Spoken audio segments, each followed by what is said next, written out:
Krishna, the Supreme Personality of Godhead, by A.C. Bhaktivedanta Swami, Prabhupāda. Chapter 54. Pradyumna born to Krishna and Rukmiṇī. It is said that Cupid, who is directly part and parcel of Lord Vāsadeva, and who was formerly burned to ashes by the anger of Lord Shiva, took birth in the womb of Rukmiṇī, begotten by Krishna.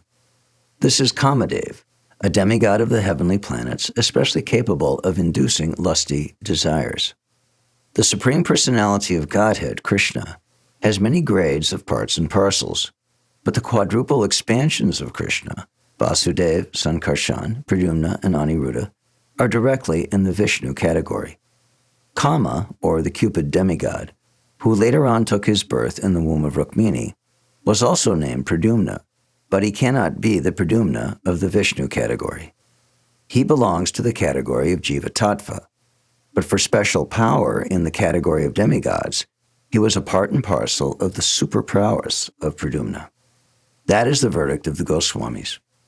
Therefore, when Cupid was burned into ashes by the anger of Lord Shiva, he merged into the body of Vāsadeva, and in order to get his body again, he was begotten by Lord Krishna himself. He was directly released from his body in the womb of Rukmiṇī and was born as the son of Krishna, celebrated by the name Pradyumna. Because he was begotten by Lord Krishna directly, his qualities were most similar to those of Krishna. There was a demon of the name Shambara who was destined to be killed by this Pradyumna. The Shambara demon knew of his destiny, and as soon as he learned that Pradyumna was born, he took the shape of a woman and kidnapped the baby from the maternity home less than 10 days after his birth. The demon took him and threw him directly into the sea. But, as it is said, whoever is protected by Krishna, no one can kill, and whoever is destined to be killed by Krishna, no one can protect. When Pradyumna was thrown into the sea, a big fish immediately swallowed him. Later on, this fish was caught by the net of a fisherman, and the fish was later on sold to the Shambara demon. In the kitchen of the demon, there was a maidservant whose name was Mayavati. This woman had formerly been the wife of Cupid, and had been called Rati. When the fish was presented to the demon Shambara, it was taken charge of by his cook, who was to make it into a palatable fish preparation. Demons and the Rakshasas are accustomed to eat meat, fish, and similar non-vegetarian foods. Similarly, other demons like Ravana, Kamsa, and Hiranyakashipu, although born of Brahmin and Kshatriya fathers, used to take meat and flesh without discrimination. This practice is still prevalent in India, and those who are meat and fish eaters are generally called demons and Rakshasas. When the cook was cutting the fish, he found a nice baby within the belly of the fish, and he immediately presented him to the charge of Mayavati, who was an assistant in the kitchen affairs. This woman was surprised to see how such a nice baby could remain within the belly of a fish, and the situation perplexed her. The great sage Narrated then appeared and explained to her about the birth of Pradyumna, how the baby had been taken away by Shambara and later on thrown into the sea, and so on. In this way, the whole story was disclosed to Mayavati, who had formerly been Rati, the wife of Cupid. Mayavati knew that she had previously been the wife of Cupid. After her husband was burnt into ashes by the wrath of Lord Shiva, she was always expecting him to come back again in the material form. This woman was engaged for cooking rice and dal in the kitchen, but when she got this nice baby and understood that he was Cupid, her own husband, she naturally took charge of him and with great affection began to bathe him. Miraculously, the baby very swiftly grew up, and within a very short period, he became a very beautiful young man. His eyes were just like the petals of lotus flowers. His arms were very long, down to the knees, and any woman who happened to see him became captivated by his bodily beauty. Mayavati could understand that her former husband, Cupid, born as Pradyumna, had grown into such a nice young man, and she also gradually became captivated and lusty. She was smiling before him with a feminine attractiveness, expressing her desire for sexual unity. He therefore inquired from her, "How is it possible that first of all you were affectionate like a mother, and now you are expressing the symptoms of a lusty woman. What is the reason for such a change?" On hearing this statement from Pradyumna, the woman, Rati, replied, "My dear sir, you are the son of Lord Krishna. Before you were 10 days old, you were stolen by the Shambara demon and later on thrown into the water and swallowed up by a fish. In this way you have come under my care, but actually, in your former life as Cupid, I was your wife. Therefore, my manifestation of conjugal symptoms is not at all incompatible. Shambara wanted to kill you, and he is endowed with various kinds of mystic powers. Therefore, before he again attempts to kill you, please kill him as soon as possible with your divine power. Since you were stolen by Shambara, your mother, Rukmiṇī Devi, has been in a very grievous condition, like a cuckoo bird who has lost her babies. She is very affectionate toward you, and since you have been taken away from her, she has been living like a cow aggrieved over the loss of its calf." Mayavati had mystic knowledge of supernatural power. Supernatural powers are generally known as Maya, and to supersede all such supernatural power, there is another supernatural power which is called Mahamaya. Mayavati had the knowledge of the mystic power of Mahamaya, and she delivered to Pradyumna this specific energetic power in order to defeat the mystic powers of the Shambara demon. Thus being empowered by his wife, Pradyumna immediately went before Shambara and challenged him to fight. Pradyumna began to address him in very strong language, so that his temper might be agitated and he would be moved to fight. At Pradyumna's words, the demon Shambara, being insulted, felt just like a snake feels after being struck by one's leg. A serpent cannot tolerate being kicked by another animal or by a man, and he immediately bites the opponent. Shambara felt the words of Pradyumna as if they were a kick. He immediately took his club in his hand and appeared before Pradyumna to fight. In great anger, he began to beat Pradyumna with his club, just as a thunderbolt beats a mountain. The demon was also groaning and making a noise like a thundering cloud. Pradyumna protected himself with his own club, and eventually he struck the demon very severely. In this way, the fighting between Shambara and Pradyumna began very seriously. But Shambara knew the art of mystic powers and could raise himself in the sky and fight from outer space.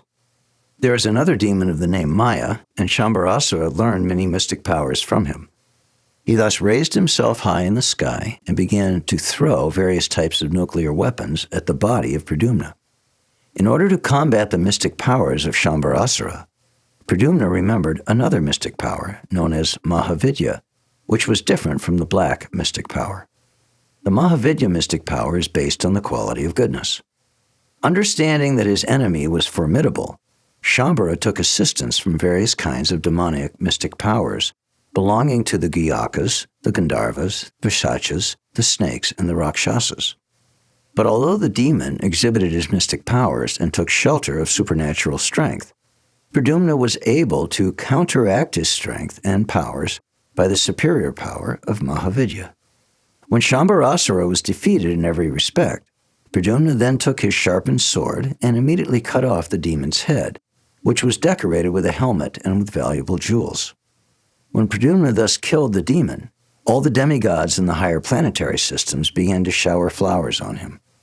Pradyumna's wife, Mayavati, could travel in outer space, and therefore they directly reached his father's capital, Dwarka, by the airways. They passed over the palace of Lord Krishna and began to come down as a cloud comes down with lightning. The intersection of a palace is known as Antapura, or private apartments. Pradyumna and Mayavati could see that there were many women there, and they sat down among them. When the women saw Pradyumna, dressed in bluish garments, with very long arms, curling hair, beautiful eyes, a smiling reddish face, jewelry and ornaments, they first of all could not recognize him as Pradyumna, a personality different from Krishna.